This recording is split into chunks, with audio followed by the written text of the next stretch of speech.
Good afternoon, everybody. Welcome to the Sourcepass Building a Complete Technical Security Approach webinar. We appreciate you all in attendance, and I would just like to say that my name is Michael LaRoe. I am the VP of Solutions Engineering here at Sourcepass, and today I'm joined by Thomas Flores, who is our Senior Director of Security Operations. Thomas being a 25-year MSP veteran, previously serving the role of Director of Cybersecurity at Center Technologies. Thanks for joining me today, Thomas. Nice to have you here. Thanks, Mike. Happy to be here as well. All right. So today we're going to talk a little bit about building a complete technical cybersecurity approach. And first and foremost, I'd like to talk about this webinar in our series of digital transformation series webinars. Be on the lookout for those upcoming monthly digital webinars where we take some time to go over key topics from everything from security to business transformation. We do these on a monthly cadence, so we'd love to have you here and join us. You can visit all our events at sourcepass.com/events. Upcoming February 12th, our learning series where we first go over our Quest platform and maximizing the support experience from an end user and administrative perspective. Quest being a digital platform to help you consume IT services and offer some single pane of glass management with your environment and your IT consumption. Following that, on February 26th, we have a discussion regarding infrastructure refreshes, both on-prem versus Azure. Really excited about that one. A lot of the times we like to talk about, hey, my infrastructure on-prem is starting to age. We're thinking about having that conversation to move our workloads over to Microsoft Azure. What does that look like? What does that mean? And what are the impacts to our environment? So that's coming up on February 26th. Looking forward to that one. Some general housekeeping today. If you have any questions, please use the Q&A button on the screen. And post this webinar, we'd love to get your feedback on today's session. So we'll send you over a survey. We'd love to hear your feedback on that survey on how we can improve our webinars and maybe some ideas for topics in the future. So some key topics for today, we're going to dive into a little bit about compliance and what that means and how that looks in alignment with some key compliance regulations out there and NIST. We're going to touch on some cyber liability insurance requirements and how that breaks down and what it means for you within your environment, both from a technical and administrative controls perspective. We're going to touch on some standard cybersecurity practices and principles. What does that mean? What are some of the tools used in place that we consider standard stakes and standard cybersecurity? And then we're going to talk about what does it mean to layer on some more advanced tools and what are some of those tools and how can it further impact and protect your environment? And then we're going to talk about some next steps toward getting that compliance and what that means for your organization. So let's talk a little bit about compliance today. Why is it so important? Right. For the most part, it's important for crucial steps like protecting your data. Ultimately, data is one of the most valuable things out there. Data is what drives your business and your organization. So in terms of that, it's important because you may have legal and regulatory requirements you must meet as an organization or a business. It's important because you want to manage your risk.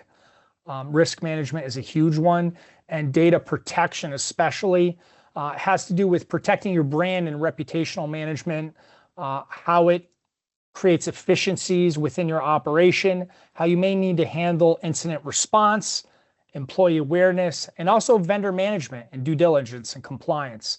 On the risk management front and data protection front, Thomas, can you talk to us a little bit about data protection, the importance of compliance with data protection, and what's that meaning for an organization? Yeah, when it comes to data protection, we see more incidents in the news of some of the largest organizations, including those in healthcare, financial, and even technology, having data breaches. And with those threats becoming more sophisticated, implementing measures to improve data protection is a must nowadays. Nobody wants to be on the news for having their data leaked. With managing risk, cybersecurity compliance plays a pivotal role in risk management by having or by adhering to established guidelines and reviewing those. Organizations can identify those gaps and really address them proactively. And having that set of standards that they're looking to adhere to, make sure that there's a systematic approach to reducing risk versus taking a haphazard journey through risk reduction. And then by having a culture of vigilance and preparedness, those organizations can reduce the likelihood of a cyber incident. So there's a couple of really important items there for keeping organizations safe and reducing risk. Yeah, and to that point too, a lot of that piggybacks on reputation management, right? Because your reputation and your brand are synonymous with each other. So using those risk management features really helps you protect your brand, your reputation. And a lot of that has to do with the way these other things interact and play with each other. So employee awareness, for example, having a very aware employee base on the importance of maintaining compliances and following procedures, that has a direct reflection on being able to help manage your reputation and your brand. So it's important to note that a lot of these, there's a lot of overlap in these, and they're all synonymous, and they have to play well with each other in order to have a true comprehensive sort of footprint with regards to compliance.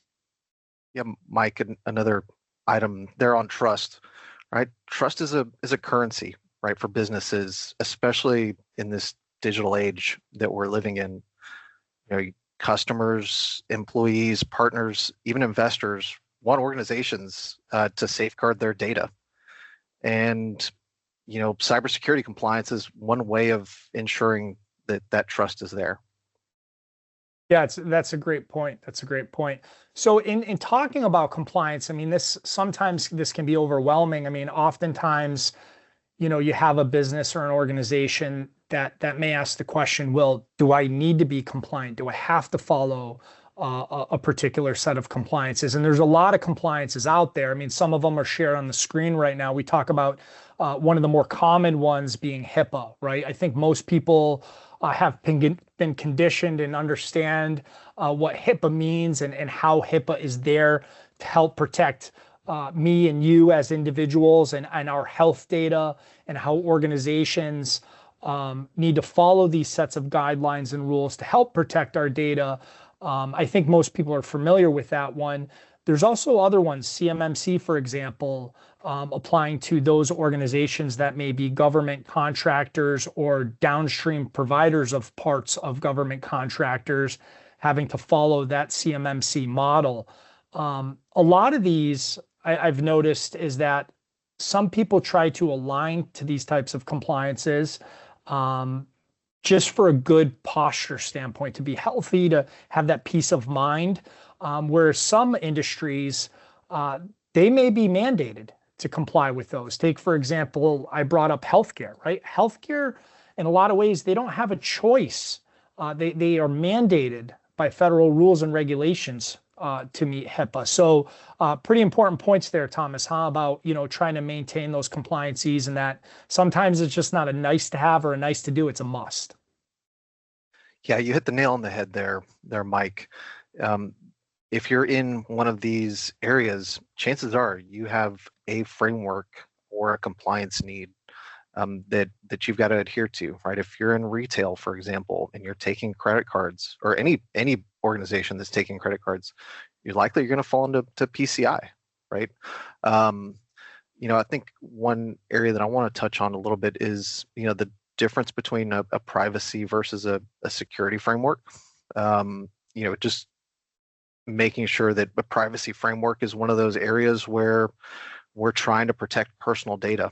HIPAA, like you said, Mike, is one of those areas where that's a privacy framework. Nobody wants their results of their X-rays or doctor's visits out there shared haphazardly, and so that's one of those examples of a privacy framework in comparison to a security framework, which is going to work to protect the organization's IT assets or just data in general from things like unauthorized access or data breaches. I think you're going to see a lot of that when it comes to areas like CMMC, to where you're protecting the government's secrets and important information there. So just a good thing to keep in mind when we're looking at all these different types of industries and sectors there. Yeah, and as an organization such as ours that deals with many businesses and all types of verticals, what I've seen the trend to be over the last 10 years especially is that more and more verticals are starting to apply compliances and regulations to specific verticals. I mean, you used to hear a lot, HIPAA being the most common one. Now you're hearing CMMC go out to level 2. There's more of a focus on really refining and streamlining those compliance requirements and applying them to specific sectors of government. You hear it a lot in the past about retail, but it seems as time goes on, more frameworks are being developed, and really there's more of an emphasis and focus on having those business and organizations meet those frameworks. So I see this as a path to continuing to evolve, and I wouldn't be surprised if there's a vertical now that might not necessarily have a particular framework that they're mandated or at least highly recommended to follow that might not pop up in the future. So I definitely see this as an evolution thing. What are your thoughts there, Thomas? I definitely see that, these 6 aren't going to be the only ones, that there's going to be more and more industries that are going to be under frameworks, whether that be privacy or security, or even a combination of both. So I think we're going to have more squares up here in the near future. Yeah, and this is just obviously just a sample of some of those. It's not all inclusive. Taking it one step forward, I kind of wanted to talk a little bit about NIST, and I like to highlight the NIST cybersecurity framework. The 5 pillars of the NIST framework, because I feel like a lot of those compliance regulations at least borrow or use the NIST cybersecurity framework as sort of a jumping off point to develop that compliance and that regulations. And I personally like the NIST cybersecurity framework because I feel if you're an organization that might not necessarily be mandated to meet a certain type of compliance, the NIST framework does a really good job of being able to put you in the shoes of thinking about how can I maintain my security, how can I be compliant, and if you don't know where to start, the NIST framework does a really good job on highlighting key areas and ways you should think about applying that to your organization. Thomas, can we kind of talk a little bit about each of these 5 5 areas of the NIST framework and what those mean for an organization and kind of some examples within those? Yeah, Mike, one of the things that you brought up is NIST and it being a framework. It's kind of a framework to where we see a lot of other compliance frameworks that are mapped to it, right? It's kind of that cornerstone that you can take NIST, start off there as an organization and pivot later, whether that be for something like CMMC. Having these basic areas already in place as an organization, even if you don't have a compliance requirement, will help you in the future when you do have one. That way you're not starting from scratch. So it's kind of the default of if you're looking for a place to start and you don't have a compliance requirement, the NIST cybersecurity framework is most likely the one that's going to fit for what you're looking for. But the first one here, we got identify, right? And that really comes down to knowing your environment. What hardware, what software, what services are you using? This includes third-party services, and just being able to identify really where are those potential places where a malicious actor may get in the door. Data, like you mentioned earlier, is the lifeline of businesses. Knowing how information flows through the business, what data is collected, where it's stored, how it's stored, and how it's processed is something that's really important, especially when it comes to later, like planning for business continuity.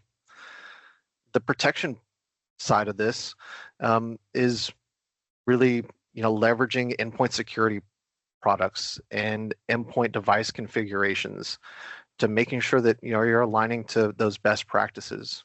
We talked a little bit about it earlier. We'll talk a lot about it here in a little bit. Be just training those employees, right? A preventative way to protect employees on cybersecurity best practices, and even recognizing potential attacks or threats, right? Everybody plays a part in the security of the organization. And also just updating software or replacing, legacy operating systems. Those are areas where, if there's something that is in your environment that isn't supported, it's not receiving those updates. And so making it easier to provide that protection for your organization is a good way to close out some of those vulnerabilities. Next, we got detection. Knowing what's happening in the environment is paramount. By monitoring kind of those network systems and facilities, you're able to detect those potential issues whenever they arise. And being able to have logs, knowing where the log sources are and what data you're going to get from those, and what the baseline is, will also help to identify some of those nefarious actions that are in the environment. When it comes to responding, right, the response portion, having and executing an incident response plan and having everybody in the organization know what their part is, and the key part that they're playing in their responsibilities will help to make sure that resolution time is decreased. Right, we want to make sure that that the incidents are resolved as quickly as possible. Having a plan is a good way of making sure that operations can get back to normal as quickly as possible. Prioritizing and categorizing and escalating incidents, and making sure that the highest priority items are taken care of first. And communication, notifying stakeholders. You're going to have stakeholders in your organizations, right? Your C-levels. They need to know, they need to understand what's happening in the environment, and having that communication plan already laid out ahead of time means that everyone knows when they're going to be getting updates and the next steps. Recovery, once again, knowing who is recovering the environment, what the duties are both inside and outside the business, and identifying right through the incident response plan who can make critical business decisions, and executing that recovery plan, making sure and testing all of the systems and services are operational. You got to make sure that everything is in the right state before putting it back into the environment, and letting employees continue to put records and data into systems without by making sure that everything's running as it's expected to be. Yeah, and I really like this framework, because if you look at it sort of from like a laddered approach, right? You're first identifying and understanding your potential risks, right? And you're understanding your data, and you're understanding your assets, that you've identified all that. Then you're sort of moving up the ladder, and you're creating mechanisms, whether tools and processes, to protect that data. And then ultimately, there's going to be situations you're going to detect anomalies. You're going to detect the activities that have to be investigated, that have to be looked into, and then ultimately respond to those. I mean, we'd all love to live in a world where we put the software in place and it checks the box, and we never have to worry about any detection or any response because the tools are working perfectly. But the reality is that's not the case. So you're going to sort of understand the detection, understand the response, and then hopefully never have to get to recovery. But the importance of is having a plan pre-laid out and established, because if that does happen, the last thing you want to do is solely focus on the 4 pillars and say, we've identified, we've protected, we detected, we've responded, but we didn't put enough effort into recovery because we never thought we'd get to that point, right? So I really like how the framework is laid out there. And on the topic of response and recovery, these days, I think it's important to highlight the importance of cyber liability insurance, right? That directly ties into sort of the response and recovery. Oftentimes, if there is an incident or a breach the importance of the actions you take within the response and recovery, you may need help, right? And talking about the importance of that cyber liability insurance and what that does for you. Thomas, can you touch a little bit on some of the key thoughts there around cyber liability insurance and how that may jump into a situation should you be in a scenario where you have to respond or recover? Yeah, so cyber liability insurance, right? It's a policy, right? It's designed to help mitigate some of the financial impacts that you're going to see from a cybersecurity incident. You want to make sure that you know what your policy does and doesn't cover. As an example, if you have a data breach, is it going to help cover the costs associated with notifying customers, employees, forensic investigations, or even implementing, preventative measures to make sure that something doesn't happen again in the future?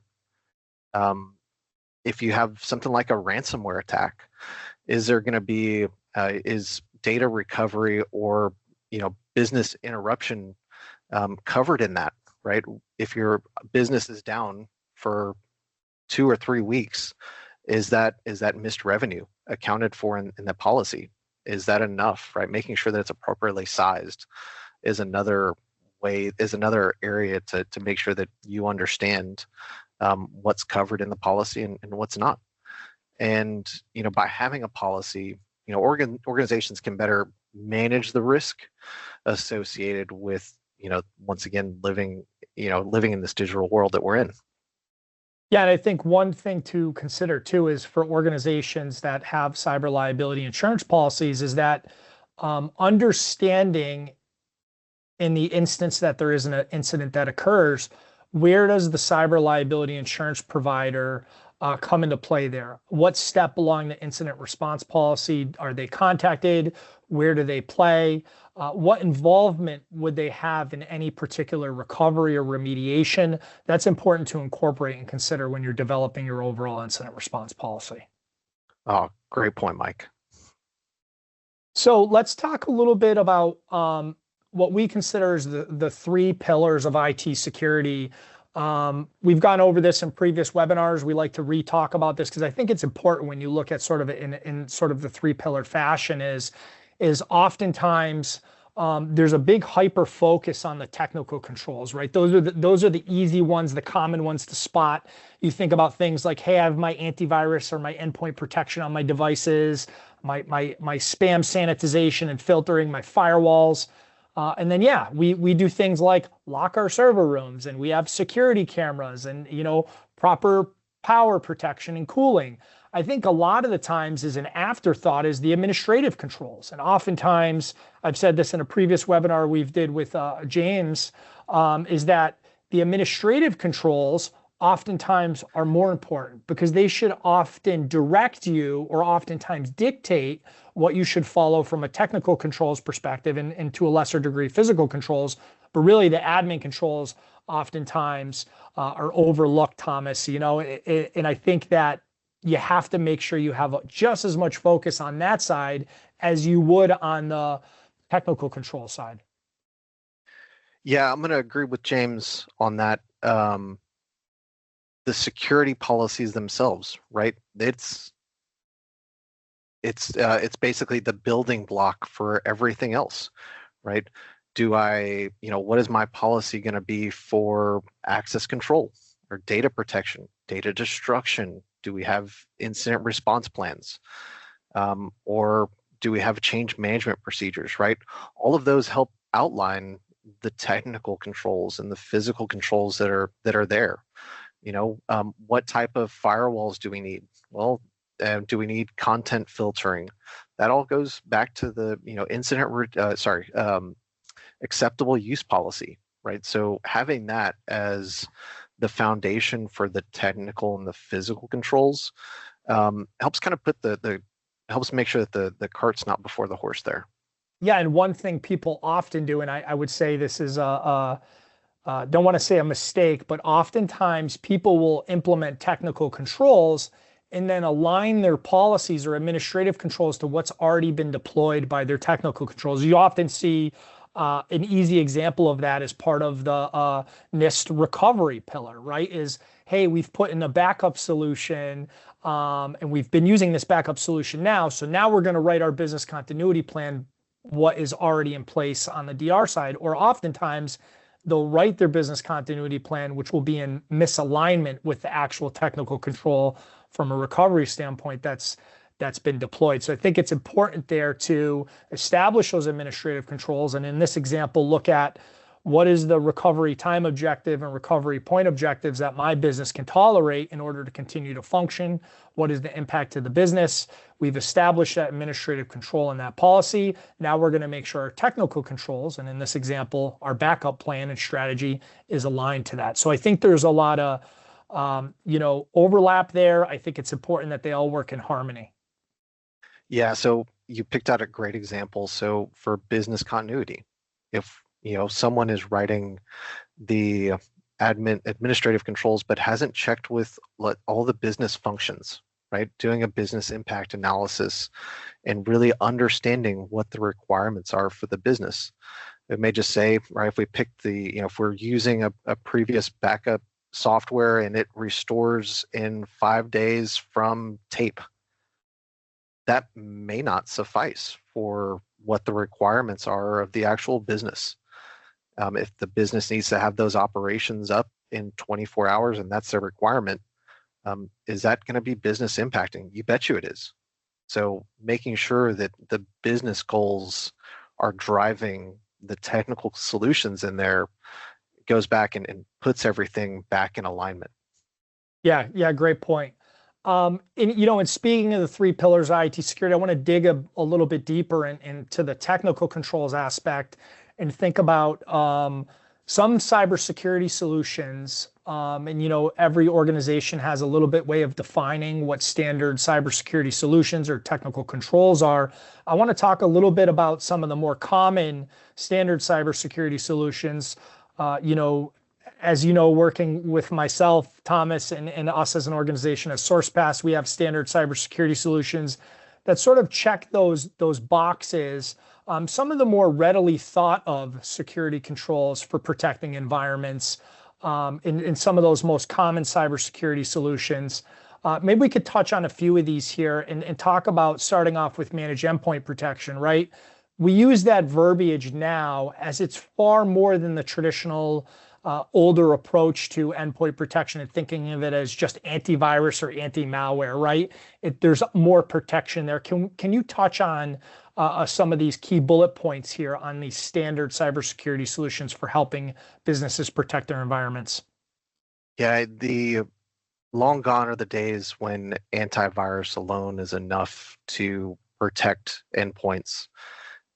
Now you're seeing endpoint detection and response, which is antivirus taken to the next level, to where you're no longer dependent on signature updates, or you're less dependent on them, and really making sure that the software that's there is designed to detect and monitor and respond to threats that it sees on those endpoints, because these sophisticated attacks are going to impact endpoints extremely quickly. We're seeing, intrusion to ransomware deployment in as little as 4 hours. So traditional antivirus doesn't defend against those types of threats. And want to make sure that the most up-to-date endpoint protection is on there, especially EDR, because those endpoints are the ones that are the most likely entry point for cyber attacks. I'm going to couple that up with the 24/7 365 SOC on there. It makes sure that your endpoints are being monitored, right? Any of the alerts that are coming in, we've got a team that's there to address those alerts. Having an 8-hour or a 12-hour gap overnight, that's an attacker's dream, right? So having SOC monitoring in place and being able to respond to alerts is something that is as a requirement nowadays with businesses operating 24/7. Yeah, and that's a good point too. Is we've all heard of and seen examples of uh, uh, incidents occur when the right tools may have been in place, but if no one's looking at that data, for example, if you have, endpoint protection within your environment, and there's something that happens at 2 a.m., not all organizations are 24/7, right? But protecting your data is a 24/7 job.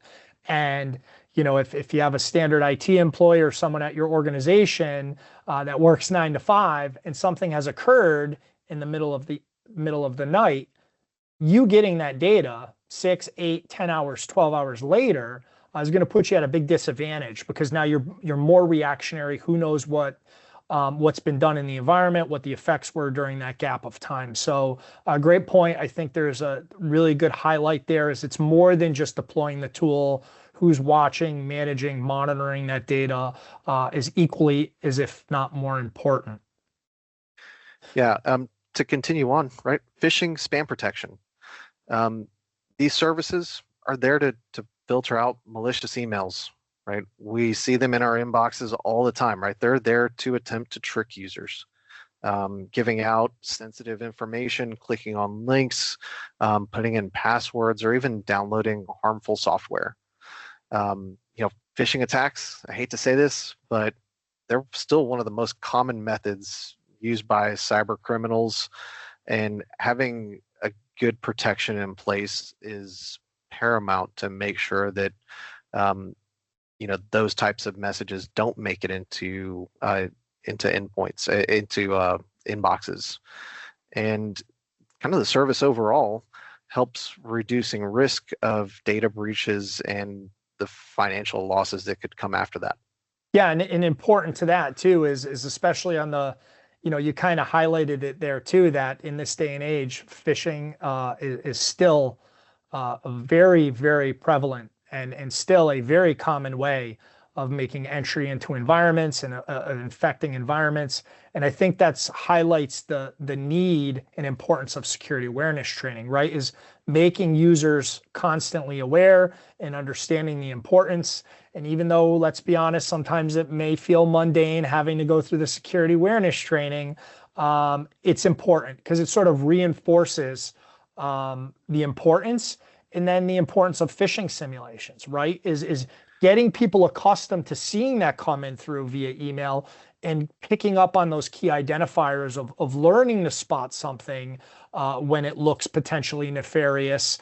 Sort of that repetition model really helps users sort of keep their guard up. And as one of our Sourcepass people here, Dave, likes to say, practice a healthy dose of skepticism, is really trying to, kind of get that reinforced and keeping that behavior in a positive light, which will sort of work together with the phishing and spam protection, really try to further protect you.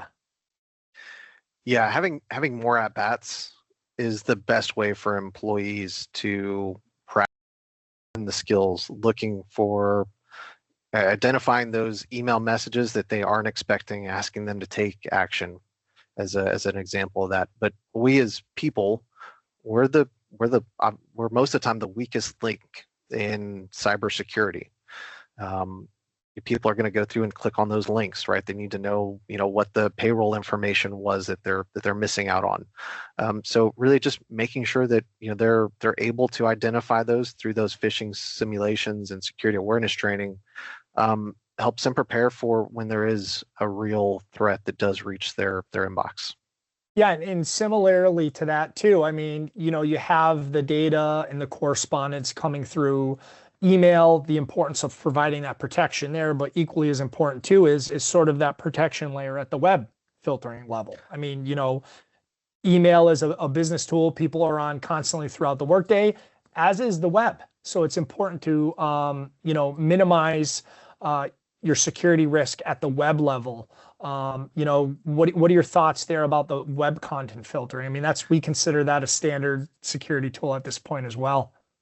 Yeah, just like you want to block incoming, phishing threats, you want to protect people from malicious websites. You want to protect them from unknown websites, so that way they aren't downloading risky software. You want to protect them, and content filtering or DNS filtering helps fill that void, to provide, that in tandem with phishing and spam protection helps provide a couple of different methods for keeping people safe on the web in general. Yeah, and to that point too, I think this is where, things have sort of transitioned a lot too, with a lot of the work from home and in the work anywhere mentality, right? Is in the old traditional approach, you'd be at your company and you'd be behind the corporate firewall. So you may have DNS and web content filtering applied at the corporate firewall level. You had a certain level of comfort because those policies were in place. You're protecting your business devices behind the corporate firewall. But what happens when you go work remotely, right? What happens when you pick up your company laptop and you're on the road at a conference and you're working from the hotel Wi-Fi, or you're working at a Starbucks, or you're working from your home? What's nice is having DNS and web content filtering solutions in place that provide the same protection and policies regardless of where that user is working from. I think that cannot be understated. Gone are the days of just, hey, we need to provide protection when they're sitting in the four walls of the office. So I think that's an important factor there, is to make sure have solutions that are doing this layer of protection, not just simply saying, oh, well, we do web content filtering at our firewall, we're okay here. Well, what happens when that device travels? So that's an important one there too, and a good point to highlight. Thomas, talk to us a little bit about dark web, right? Because we all know what the web is. We all know that whether we do it knowingly or we do it unknowingly, we're sharing some sort of data or level of information through our browser activity, through stuff we may type in on websites and forums, whether it's emailing or subscribing. Talk a little bit about what that means and the importance of that data and how that may make its way to the dark web, and what that means in the importance of protecting that on the dark web. Yeah, so we talked about it at the start of the webinar here, but organizations have data breaches, right? There's data that's leaked out there. A lot of that information is personal information, right? It's customers' information, right? It could be, birthdays, phone numbers, email addresses, social security numbers, and even passwords. And what we can accomplish via dark web monitoring is going through and looking for stolen data, especially credentials, with the goal of identifying user accounts that have their passwords exposed and changing them before it becomes a problem, right? Taking away that attack vector from it being used against the organization. So it's a preventative measure to make sure that unauthorized access isn't gained into the environment. Yeah, and I think it's important too, because some of our listeners and viewer of the webinar today may be familiar with some of the dark web monitoring. I know there's certain applications and credit monitoring out there that actually build that into their platforms now and monitor a level of that for your personal information out there on the dark web. So that just highlights the importance of, if you're going to apply that mindset to you personally, as a business, that is definitely something that you should be applying to your business as a whole, because you're not just protecting your personal brand, you're protecting your company's brand and your business. So definitely something that is important in this day and age. I want to take a moment to go over some more advanced solutions. So we talked about what we at Sourcepass sort of envision as those sort of standard cybersecurity solutions and some areas to protect for your environment. I want to dive a little bit more deeper into some of those advanced security solutions, what those look like and how they help you sort of take a layered approach where you sort of have your baseline for security, and then additional steps and tools you could put into place to further protect your environment. And then we'll get into what that looks like for your environment. Some of the things we're going to talk about, some of the solutions, SIEM, you may have heard that acronym. In the IT world, there's plenty of those to go around. That stands for Security Information Event Management. We're going to talk about, again, building off of what Thomas and I spoke about already with the importance of 24/7 SOC monitoring. Touch on application Allowlisting, or also known as application whitelisting, and then ring fencing. I think a concept that definitely needs more focus on. Um, Briefly touch on elevation control, but then the importance of monthly vulnerability scanning.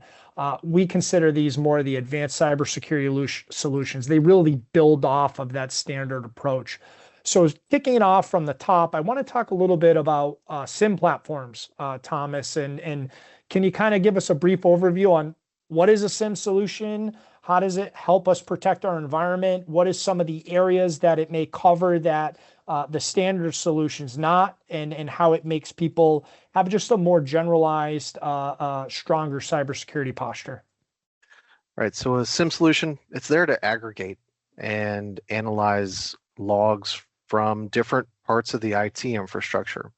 This can be network devices, servers, domain controllers, 365 endpoint protection solutions, gathers all that data and puts it into one solution that you can query against.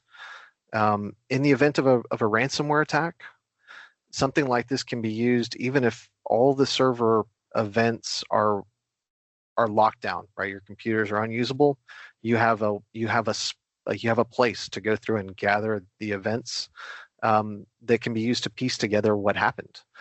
And it's really about, having that one-stop shop to view the logs and manage security alerts in more of a real-time fashion. Yeah, and equally as important there is the SIEM platform is covers a wide net, right? You want to make sure that you're getting your SIEM and security logging and information from all areas of your environment, whether that's an endpoint or a network switch or a firewall. Perhaps that's inside of your Microsoft 365 or Azure tenant or AWS. It's important to capture all of that data, right? You want a full picture. Yeah, having something that aggregates all those together and being able to use a common query language makes that solution extremely powerful. Being able to piece together, everything in one console versus having to reach out to your endpoint protection solution and download logs and try and figure out timestamps. Same thing with 365, right? Having to go through and being able to have all those logs in a single spot, especially when you're trying to look at something like impossible travel. You may have to go through and look at endpoint information. You may have to look at where their mobile device is checking in, or where they're sending and receiving emails from via 365. So having a single spot to be able to aggregate that data and query off of it is something that makes investigations a lot easier. And then I'm going to probably jump ahead a little bit and talk about the SOC real quick. Having somebody to go through and having a team of people go through and be able to look at the events, look at the alerts are generated by the SIEM, once again, 24/7, 365, and have a team that's dedicated to security alerts only. They're not troubleshooting Outlook. They're not doing the service desk activities. They're focused. So we've got trained people that are there to look at specifically at security alerts. Is kind of a differentiator for us to have in place. Yeah, and I think that's important too. A client once shared with me many years ago that when he was asked the question of, what are you looking at for security within your environment? He said, I just want to know that when I go to sleep at night and I'm sleeping at 2 a.m, that somebody has my back. So that's really what, that just really kind of highlights, this importance of the security operations center. And sort of on your earlier point, when we touched on the importance of SOC on the endpoint detection, having a place for all that data to be reviewed is important. It's great to have the data, but really need to focus on reviewing that data and reacting accordingly. I want to kind of jump over, Thomas, over to something that I think I would love to see more adoption out there in the market. Is application allow listing, also sometimes referred to as application whitelisting, and then ring fencing. So it's all about the idea or the concept of having a zero trust approach for endpoint protection. Can you touch a little bit on sort of application allow listing, whitelisting, what that means? And then furthermore, what is ring fencing, right? I don't think that's a concept too many people are familiar with. Yeah, so I would love to see this in place at organizations. And one of the things is that it changes the organization of the mindset and the way that we use computers. Traditionally, if we wanted to go and download and install something, we're allowed to, right? We're allowed to install software by default. With application allow listing, um, there are agents out there that go through and learn the applications that are on the endpoints and whether or not they're allowed to be there. That learning happens over the course of a couple of weeks. And then once those approved applications are identified and they're permitted to run on the network via policies, you now know that once those endpoints are secured, that only those allowed applications are going to be able to run in the environment. And that's a good way to make sure that you know what software is running. So going back to the inventory and the software that's there, going back to the original NIST, and we see that all over the place, that the inventory of what's in your environment is kind of one of the things that an application allow listing helps with. Ring fencing goes through and it restricts applications and what applications can talk to one another and whether or not they can even talk to the internet. Most of the time, you don't need Word talking to PowerShell or PowerShell to be talking out to the internet. Those are all ways that attackers go through and attempt to compromise systems. And so limiting what those applications can where they can talk is a way of adding in an additional layer of security. And it also helps prevent attacks that are unknown threats or 0 days from entering your environment, because if it's not an approved application, it won't be allowed to run.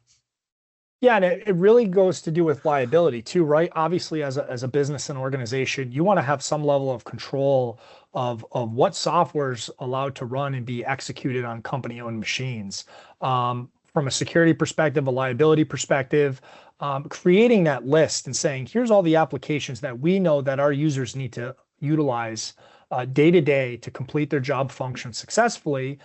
We want to make sure that they can use those applications while also protecting against those lapses of judgment. If John Smith goes out to the parking lot and gets curious because they have a USB stick and plugs it into their computer, which immediately tries to execute an application, that you have some protection there to block that from executing. And then to your point too, the ring fencing, I would love to see more focus on this one, especially this day and age. If you ever try to download an application and it's littered with ads and it says there's 6 areas where clicking download here, it redirects you. So having that sort of control and only allowing those applications to execute those processes they need to function to serve their purpose without being able to piggyback on other processes really goes a long way to protect those endpoints. Endpoint elevation control concept, I think a lot of people are familiar with, but sort of rolling this up into one solution too. Elevating those applications to be able to run in a context that they need to be able to successfully execute against. This all sounds great. There's a lot of protection here built in. But let's touch a little bit on what is the end user experience, right? Because I think a lot of the times there has to be a fine balance of security versus usability. And a lot of times business drivers will often not elect to go with a more advanced security posture because they feel like it's detrimental or too impactful to the everyday user. So this application whitelisting and ring fencing, what does it look like from an end user perspective? I'm just trying to do my job every day, and use applications. I have a job to get done. So, can you talk a little bit about what the end user sees and what the impact is throughout the workday for that? Yeah, so during the initial deployment, there's an initial learning period, happens over the course of a couple of weeks. That allows us to capture over 90% of the applications that are there. Most applications that are in the environment have executed by that point. And so from there, we can make policies and pre-approve those applications and allow them to run in the without hindrance. But anytime that there's an update, a file, a hash changes, or there's a new piece of software that needs to be installed, you kind of see a representation of it here on the bottom right-hand part of the screen. A user will get a pop-up. They'll get asked to provide some information and send the request in. What happens behind the scenes, we go through and review the application, sandbox it, make sure that it doesn't have any malicious software bundled in there, or that it hasn't had any hits from being marked as malicious, even in addition to the sandboxing part. And then we have the software installed on there, and all in an effort to make sure that everyone knows what the piece of software is and how it's going to work in the environment. Yeah, and I think that's really just, again, it's part of that sort of learning and understanding and keeping a security first mindset. And when you look at, we've reviewed the sort of the standard security tools. We talked about some advanced security tools. One thing that we do here is through our advanced security approaches, we include monthly vulnerability scanning. I think that this is an important one. I often think of this as sort of a sanity check or a validation against other security tools that are in the environment. Can we talk a little bit about monthly vulnerability scanning and sort of the importance there and what that means? Yeah, so the scans themselves, they're there to help identify security gaps that attackers may see. Using tools like Shodan, they can go through and quickly scan large parts of the internet to see what holes there are within the organization from the outside. And so doing monthly vulnerability scanning make sure that there's a continual assessment of the security posture, and with that visibility, those vulnerabilities can be identified and then remediated. And that's one of the areas, right? If you were in the hospital, you wouldn't want for them to take your temperature or your blood pressure once during your visit. You want them to kind of have a good idea of what's happening there. So this kind of gives that continuous look into the health of the organization, not just externally, but also internally. Knowing what's happening and what holes, or if there's an RDP server exposed, is important, but then also knowing what's happening on the inside of your organization is equally as important. And Yeah, this just makes sure that the hygiene is up to date there too. Right. And in a lot of compliance regulations and even businesses that do business with other businesses, right? For example, if you're a downstream provider and you have a potential customer and they're going through their due diligence, they may ask you, when's the last time you did a vulnerability scan of your environment and what was the result of that scan? So it's not just for the benefit of your organization, it's potentially for the benefit of your customers, both from a good security hygiene standpoint as well as peace of mind. A lot of the times, you'll see these requests come from auditing agencies or part of compliance. And I've seen, briefly, I'd like to touch on some confusion I see out there in terms I hear used interchangeably. I need a vulnerability scan, but I need a penetration test, or a penetration test and a vulnerability scan. Can you kind of quickly touch on the key differentiators there, Thomas? Because I think it's important to understand sort of where each of those are and the differences between them. So I think a couple of good key points for that is, what a vulnerability scan is a automated process. There's very little manual intervention that's done there. There's no confirmation that a vulnerability can be exploited. It's a quick check of what's happening in the environment. And in contrast to that, a penetration test is different, right? It's a manual validation that something can be exploited, and to understand what the impact is going to be, right? You need to know if there's a vulnerability that, when exploited, allows someone to take over your environment, or to bypass authentication somewhere. You want to know that ahead of time, so that in a controlled way, right? Having someone penetration tester do that is a way to get ahead of what a potential hacker could do in your environment. Yeah, and I use this analogy a lot for my non-technical friends out there, is I look at a vulnerability assessment as a quick check to see if your front door is locked or not, right? Okay, the door is locked, it's unlocked. The penetration test takes it one step further. We've acknowledged that the door is locked. What type of tools and how much effort do we have to do to get through that door and through that lock? So I do think it's an important differentiator there on the differences between vulnerability scanning and penetration testing. And I do think, again, going back to my earlier point, sort of that sanity check or confirmation check against the technical tools and controls you have in place with your environment, just to make sure nothing's slipping through the cracks. And it's nice because you have a monthly vulnerability report. It's something you can check the box and say we do consistently. We can refer back to the previous monthly vulnerability report. Yeah, and I think that one area that you're going to see when we're talking about the advanced tools that are out there, we're seeing a lot of these more with insurance requirements, right? For cybersecurity insurance, right? Having a SIEM, having application control or vulnerability scanning, and even endpoint protection. Those are all areas where insurance is wanting to know this information because they need to know your risk. And these are all areas to help mitigate that.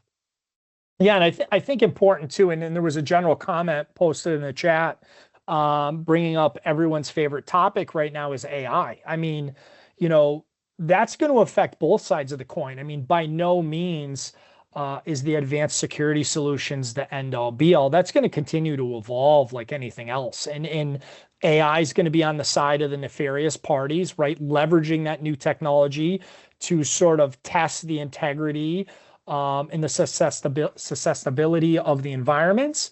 But also it's going to be leveraged by security providers and security experts to help protect environments. So advanced security tools going to be a continual evolution. I mean, I know you've seen it, Thomas, over your career, as have I. It's something that, us here at Sourcepass is, through our product innovation team is constantly reviewing to see new threats, newer tools, and helping protect those threats out there. So definitely something that's going to continue to evolve. So we've talked in a recap a lot about some standard security tools, advanced security tools, what that means with compliance. Touching on the last point here is it's a lot, right? It's a lot of information. It's a lot of technical tools and controls. Just the importance of briefly touching on a cybersecurity risk advisor to help you sort of manage all of this, right? Help you sort of manage the risk and the technical controls and the administrative controls and what applies to our organization and what are we required to do to meet a particular compliance or a particular framework. The importance of a cybersecurity risk advisor to look at compliance and policy and governance, doing those reviews, helping with those vendor third-party management and due diligence. Can't be overstated. It's pretty important, right? Yeah, making sure that the organization knows who to reach out to, who's going to provide a risk assessment, identifying those risks, helping to plan for gaps, and really just understanding what the roadmap is will help to drive the business towards meeting one of those frameworks and making sure that their environment is more secure. Yeah, couldn't agree more. Just taking a brief look, if anybody has a quick question or comment. I know there was a comment about the Q&A maybe not functioning as expected. So we'll give an opportunity to post any questions if somebody should have one. Just want to put this out. If you don't get a chance to ask a question, feel free to reach out to us anytime. You can reach out if you're a current Sourcepass partner, customer. You can reach out to your client success manager. We'd love to hear from you. Also, you can reach out to us at events@sourcepass.com to send over a follow-up question. Again, as a reminder, we'll be sending a survey out post this. We'd love to hear your feedback on this survey, on this webinar. Anything we can do to improve. And also, if you have ideas for future webinars, we love the ideas. We love the participation from our partners and community. So we'd love to hear from you. And we appreciate your time today.